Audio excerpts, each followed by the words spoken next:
Bonjour à tous, c'est David, bienvenue dans cette nouvelle vidéo. Aujourd'hui, je vais vous parler des procédés de conservation et est-ce que c'est bon pour la santé. Alors, il existe tout un tas de procédés de conservation. Il y a les boîtes de conserve, donc la stérilisation. Vous avez les produits lacto-fermentés. Vous avez le séchage, le salage, le fumage. Et puis, j'en oublie sûrement d'autres. Alors, est-ce que c'est bon pour la santé? On va comparer chaque procédé de conservation. Alors la conserve. Alors la conserve, c'est quelque chose de pratique, c'est vrai. C'est que vous prenez un aliment, vous le mettez dans une boîte et puis vous le stérilisez. Donc vous allez le faire cuire pendant longtemps, souvent à haute pression, hein, avec une pression plus ou moins élevée. Et du coup, votre aliment, il va pouvoir se conserver pendant des années. Donc ça peut paraître génial, sauf que il y a des éléments de l'aliment qui vont être dénaturés. Et du coup, vous allez avoir du mal à les digérer. On s'en rend compte notamment quand on mange des protéines.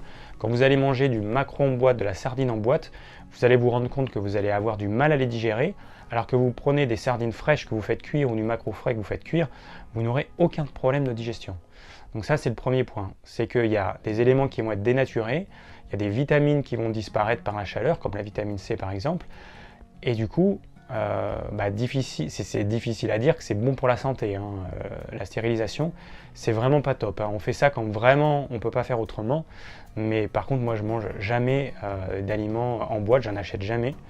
Je préfère rien manger plutôt que d'acheter ça. Alors après, vous avez la surgélation. Alors la surgélation, c'est quand même mieux que la boîte. C'est que ça va moins dénaturer certains nutriments comme les protéines. Mais par contre, l'aliment, vous allez le tuer en fait. Vous le congelez, vous le décongelez. Votre haricot vert que vous décongelez, ça n'a rien à voir avec un haricot vert qui sort du frigo.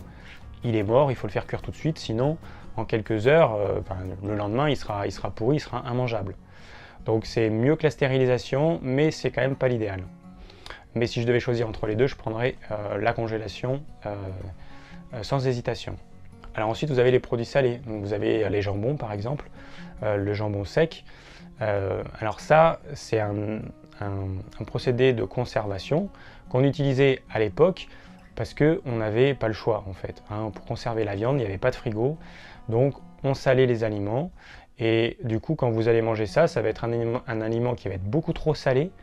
Et en plus, vos sucs digestifs vont avoir du mal à digérer les protéines à cause de cet excès de sel notamment et à cause du fait qu'on a retiré énormément d'eau pour que ça puisse se conserver.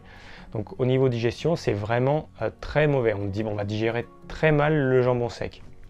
Et puis tous les équivalents. Donc après, vous avez les produits fumés.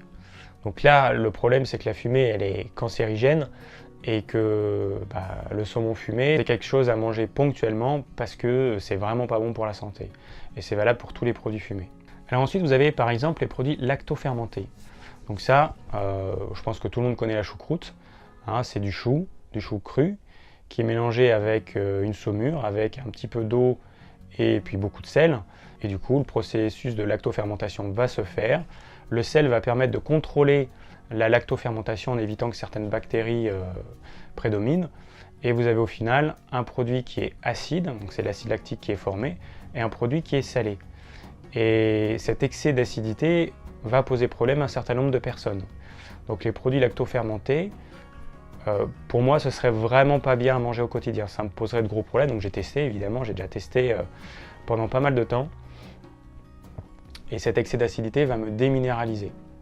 Donc les produits lacto-fermentés, ça peut être bien pour les tempéraments sanguins, les personnes qui ont toujours chaud, ok, mais par contre, les personnes qui ont froid, ne mangez pas de produits lacto-fermentés régulièrement, parce que ça va empirer les choses, ça va éteindre votre feu digestif, donc vous allez encore moins bien digérer, c'est vraiment à fuir. Pourtant, ce sont des produits qu'on nous vend comme très riches en bactéries, qui sont très bons pour la santé. Oui, pour certains, oui, mais absolument pas pour tout le monde. Entre un produit frais, entre du chou frais et de la choucroute crue, moi, il vaut mieux que je mange entre du chou cru et de la choucroute crue, il vaut mieux que je mange du chou cru. Ça, c'est indéniable. Après, il y a aussi les produits qui sont conservés dans le vinaigre. Donc, on connaît les cornichons. Bon, ça, c'est pareil, c'est super acide. C'est l'acide acétique cette fois, c'est pas l'acide lactique. Mais on ne peut pas manger que des cornichons. Et puis, c'est beaucoup trop acide, ça va nous déminéraliser. Donc, c'est à éviter.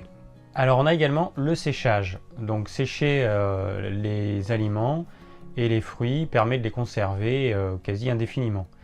Donc les fruits secs, hein, pour commencer par eux, ils vont perdre toute leur eau, ils vont perdre forcément les vitamines qui sont sensibles à l'oxydation comme la vitamine C, et du coup ils vont être hyper concentrés en sucre. Alors est-ce que les fruits secs c'est bon pour la santé? Eh bien j'aurais tendance à dire oui et non, ça dépend comment ils sont utilisés. Si vous allez randonner, ça permet de prendre avec vous des fruits qui prennent pas beaucoup de volume et qui contiennent pas mal de sucre. Donc c'est vrai que dans ce cas-là, c'est intéressant. En revanche, manger des fruits séchés tous les jours n'a aucun intérêt. Ça n'a aucun intérêt de manger des figues, des dattes. C'est du sucre et encore du sucre. Les nutriments qu'ils contiennent, ils sont infinitésimaux par rapport à la quantité de sucre que ça contient. Donc il vaut mieux manger les fruits frais de saison, hein, des bananes fraîches, des figues fraîches, des prunes fraîches, des abricots frais, etc. Et les fruits séchés contiennent beaucoup de fructose, ce qui va entraîner un surcroît de travail pour le foie. Et ça, c'est pas du tout recommandable, puisqu'on sait que le fructose est à l'origine notamment de la stéatose hépatique, qu'on appelle le foie gras. Donc ça n'a aucun intérêt de manger des aliments qui contiennent beaucoup de fructose au quotidien. Quand vous allez manger des fruits frais, il y aura forcément, hein, c'est à peu près le rapport entre glucose et fructose dans les fruits, c'est à peu près 50%. Suivant les fruits, ça va être 60-40, ça dépend. Mais il vaut mieux manger un fruit frais qui va contenir certes du fructose, mais qui va être dilué notamment avec l'eau, avec les fibres, plutôt que de manger un fruit séché qui contient encore plus de fructose et qui contient quasiment pas d'eau. Donc je déconseille de manger des fruits séchés au quotidien. Franchement, ça n'a aucun intérêt. Après, vous avez également les légumes déshydratés, donc les légumes séchés. Personnellement, je ne les utilise pas trop. J'ai fait un sel de légumes avec des légumes déshydratés, donc ça c'est pas mal du tout, parce que ça permet de diminuer la quantité de sel, ça permet de faire un sel qui est coloré, qui est super joli, et puis ça évite que l'humidité vienne s'agglomérer au sel, donc c'est vraiment bénéfique. Donc les légumes déshydratés, donc j'ai fait ça avec carottes, betteraves, après vous pouvez faire du persil déshydraté, etc. Vous mettez du sel et vous mixez. Enfin, je vous mets le lien de la vidéo que j'ai faite. Et donc ça c'est bien, mais après en dehors de ça, manger des légumes déshydratés, franchement j'en vois pas l'intérêt. Je vois pas l'intérêt de dépenser de l'énergie à déshydrater un légume alors qu'on peut manger des légumes frais. Donc c'est toujours le même truc, c'est que on va utiliser ces procédés de conservation, par exemple si on a une énorme production, de figues, et bien forcément, plutôt qu'elles se perdent, c'est toujours intéressant de les déshydrater, et donc l'idéal ce serait d'utiliser un déshydrateur solaire pour faire ça plutôt que quelque chose d'électrique. Mais après, c'est pas des aliments qui sont bons à manger au quotidien, parce que c'est du sucre que vous allez manger. En fait, il faut vous dire que les fruits séchés, c'est comme des bons bonbons. En fait, voilà, c'est ça, ce sont des bonbons, tellement c'est riche en sucre. Et la seule différence, c'est que vous n'allez pas avoir d'additifs, vous n'allez pas avoir de colorants artificiels. Enfin, si vous prenez des produits bio, hein, évidemment, parce que quand vous voyez la tête d'un abricot sec pas bio qui est orange fluo, alors que normalement, eh bien, ça a une couleur qui est un peu marron, vous devez quand même vous dire qu'on a rajouté un additif chimique pour garder cette coloration orange, qui n'est pas du tout naturelle quand on fait sécher un fruit. Après, en ce qui concerne les pruneaux, ils peuvent être utilisés pour les personnes qui sont constipées. Donc, les pruneaux vont contenir certaines fibres qui vont aider à lutter contre la constipation. Donc ça peut avoir un intérêt, mais n'oubliez pas que ça contient beaucoup de sucre. Ce que vous pouvez faire dans ces cas-là, c'est que vous allez faire tremper vos pruneaux la veille au soir. Donc ils vont se gorger d'eau, donc le sucre va être dilué et donc il va passer moins vite dans le sang. Ça peut avoir un intérêt. Après, il y a également la conservation dans l'huile. Alors on peut conserver notamment des aromates dans de l'huile. On connaît un petit peu le pesto, qui est un mélange d'huile de basilic. Je ne sais pas s'il y a de l'ail, enfin bon. Donc là, vous allez conserver dans l'huile des épices, vous pouvez mettre du piment, vous pouvez mettre plein de choses. C'est vrai que c'est pas mal du tout, ça permet d'avoir quelque chose de très goûteux, et puis vous pouvez conserver, parce que c'est vrai que le basilic, à part du basilic frais, sinon le basilic sec, il perd quasiment tout son arôme, donc il n'a pas trop d'intérêt. Et vous pouvez également conserver de cette façon des poivrons, par exemple, les poivrons à l'huile. Mais encore une fois, le procédé de conservation va entraîner la disparition de certains nutriments. Donc au niveau santé, c'est moins bien que l'équivalent en frais, mais c'est toujours mieux qu'une boîte par exemple, ça c'est clair. Alors on a également la conservation par le sucre. Alors le truc le plus connu c'est la confiture, hein. On va conserver les fruits avec du sucre. Donc une confiture de qualité, elle a au moins 50% de fruits par rapport au sucre. Les confitures industrielles, vous allez en avoir moins. Vous allez avoir moins de fruits et plus de sucre. Donc ça, c'est un aliment purement plaisir parce que c'est sucré, c'est acide. Votre confiture que vous allez mettre sur votre tartine de pain, elle va perturber la digestion du pain parce qu'elle est acide et que le pain a besoin de la salive qui agit en milieu neutre. Donc confiture plus pain, ça crée une indigestion, c'est systématique. C'est un petit peu comme confiture plus miel. Je rappelle que le miel contient des éléments qui permettent une conservation infinie dans le temps.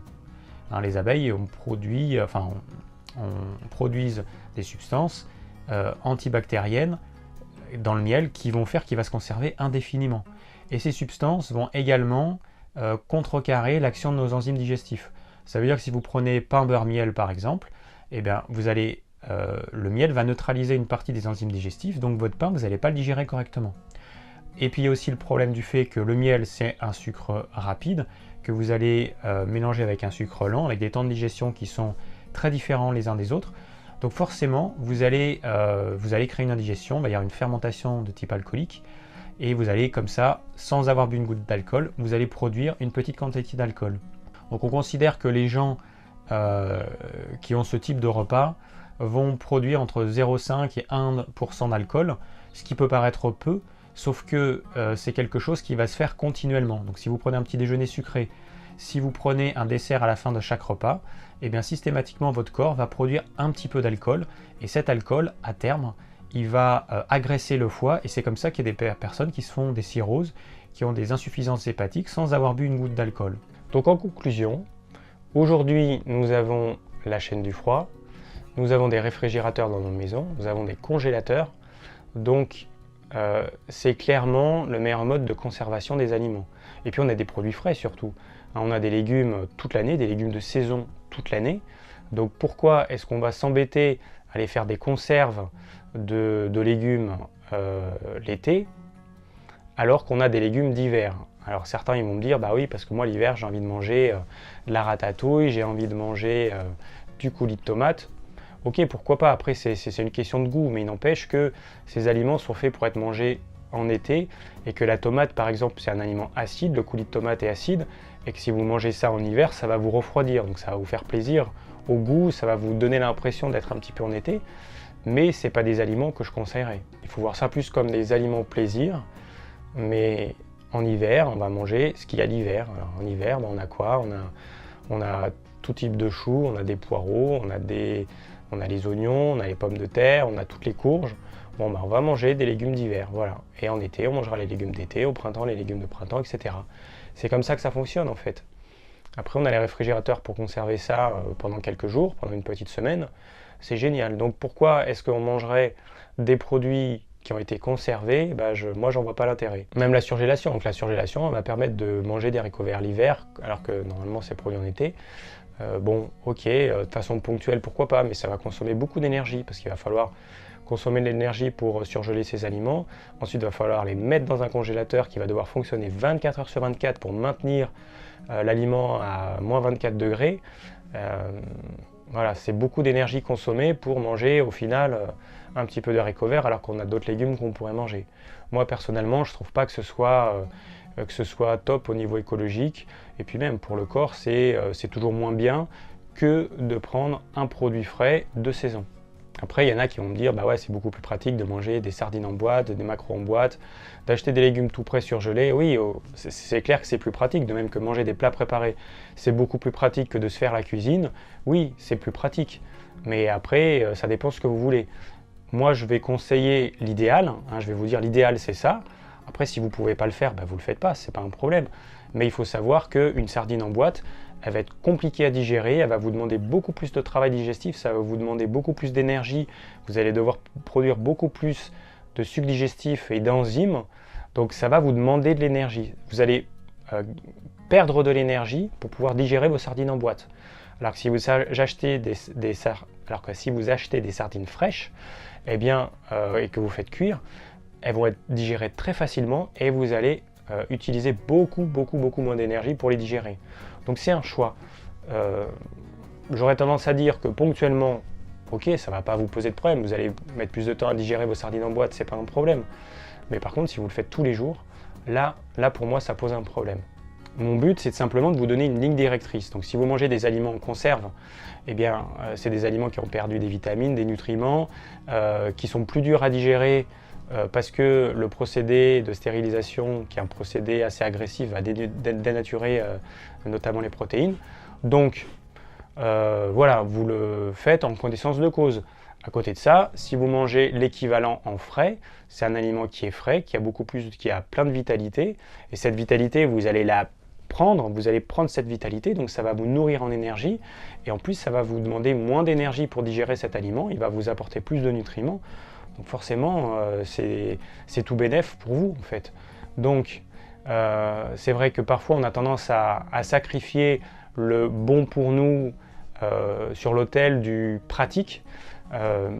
Bon, moi, mon but, c'est de vous montrer que si vous faites un petit effort, eh bien, vous allez faire du bien à votre corps, vous allez faire du bien à votre psychisme, vous allez faire du bien à tout votre être, et c'est important.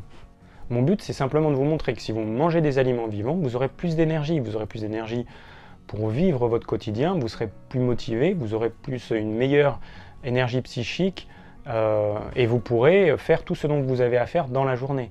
Si vous mangez des aliments dévitalisés, eh bien forcément, ces aliments, ils vont vous prendre de l'énergie pour pouvoir les digérer, donc vous aurez encore moins d'énergie. Donc ils vont vous apporter des nutriments, mais il faut bien avoir conscience que ce n'est pas suffisant. L'être humain, il est fait d'autre chose que de parties matérielles. On n'est pas fait uniquement de protéines, de glucides et de lipides. Non, il y a des éléments subtils qu'on va appeler l'énergie, et cette énergie qui est contenue dans un aliment vivant, eh bien, elle n'est plus là dans un aliment mort comme un aliment stérilisé. Et du coup, d'un côté, vous pouvez avoir de l'énergie vitale, de l'autre, eh bien, cet aliment mort va vous prendre une partie de votre énergie vitale. Donc c'est pour ça qu'il y a un réel bénéfice à manger des aliments de saison, à acheter des aliments frais, des aliments bruts, plutôt que des aliments transformés qui sont complètement dévitalisés. Et je ne parle pas des additifs qui sont rajoutés, évidemment. Donc en conclusion, mangez des aliments frais plutôt que des aliments qui ont été conservés par des procédés plus ou moins agressifs pour l'aliment. Merci d'avoir suivi cette vidéo, j'espère qu'elle vous aura plu et qu'elle vous aura permis de prendre conscience qu'il est indispensable de manger au quotidien des aliments frais. Si vous avez des questions, n'hésitez pas à laisser un commentaire. Si vous désirez recevoir gratuitement mes conseils pour une alimentation saine, cliquez sur le lien ci-dessous. Et je vous dis à très bientôt pour de nouvelles vidéos.